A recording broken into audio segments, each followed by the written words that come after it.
ની જાહેરાત થઈ ત્યારે મારા જેવા ક્રિકેટ રસિયા તો ઝૂમી ઉઠ્યા. પછી બધી ટીમ જાહેર થઈ. બધી ટીમ આપણા સેલિબ્રિટીઝની ટીમ. અરે ભાઈ, આપણને તો ગર્વ થયો કે દેશ વિદેશના ખેલાડીઓ રમવા આવશે આપણી ઇન્ડિયન પ્રીમિયર લીગમાં. વાહ, શું આપણો વટ પડશે. ત્યાં તો વળી નવું જાણવા મળ્યું કે બધા ખેલાડીઓની બોલી બોલાશે અને બોલી બોલાય.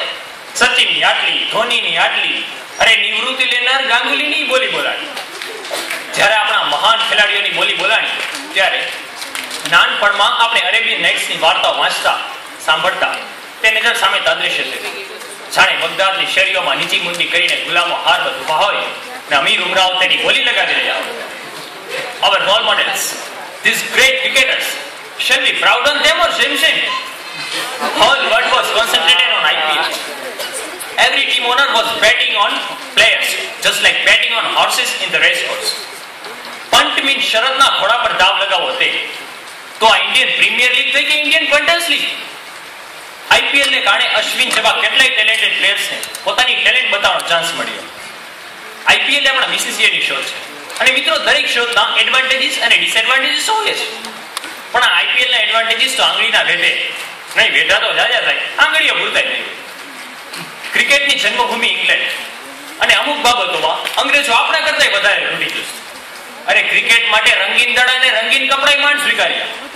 હવે આવી ગૌરવશાળી અને શિસ્તભરી રમતમાં આપણે ડાન્સરોના નૃત્ય હોય તેમ ચીયર લીડર્સ મૂકીએ. પેવેલિયનમાં બેઠેલા માલિયાસ બંને બાજુ મોડલ્સ રાખી બેઠા હોય અને જાણે પ્લેબોય મેગેઝિનના માલિક હ્યુ જેફનરનો વહેમ મારતા હોય ત્યારે અંગ્રેજોને આઘાત તો લાગે છે ને. જાણે ક્રિકેટ જેવી જેન્ટલમેન ગેમને ડેટી ગેમ બનાવી છે. આપણો ભારત દેશ કે જેની માસિક આવક ₹6000 પણ નથી, એ દેશનું ક્રિકેટ બોર્ડ દુનિયામાં સૌથી વધારે રનવાળું. વાહ, આ પણ એક સીધી જ કહેવાય ને. અને એટલે જ તો આઈસીસી બીસીસીઆઈ ની શેર મારે વળી આઈપીએલ માં તો રૂપિયાની ગાણી થાય છે. ગઈ સિઝનમાં એક ન્યૂઝ ચેનલ વાળાએ 5 ખેલાડીઓનું સ્ટિંગ ઓપરેશન કર્યું, જેમાં સ્પોટ ફિક્સિંગ, કાળા બ્લેક મની ઉપરાંત કેટલી ચોંકાવનારી વિગતો બહાર આવી એટલે તરત 5 ખેલાડીઓને સસ્પેન્ડ કરી દેવાયા. પણ એક ચોખ્ખો ઈશારો હતો કે ફ્રેન્ચાઇઝીઓ ખેલાડીઓને વ્હાઇટ મની સાથે બ્લેક મની આપીને હવાલા પાડતા હતા. અધૂરામાં પૂરું આઈપીએલ કમિશનર લલિત મોદીએ તો ટેલિકોમ, ટ્રાન્સફર મની કોણ જાણે શેનાય કૌભાંડ કર્યા છે. ક્રિકેટ બોર્ડ કહે છે કે મોદીએ બીસીસીઆઈ નું નામ બોલ્યું. અરે આઈપીએલ તો ઇન્ડિયાનું જ નામ બોલ્યું. એક પછી એક આઈપીએલ ના સ્કેન્ડલ આવતા જ જાય છે.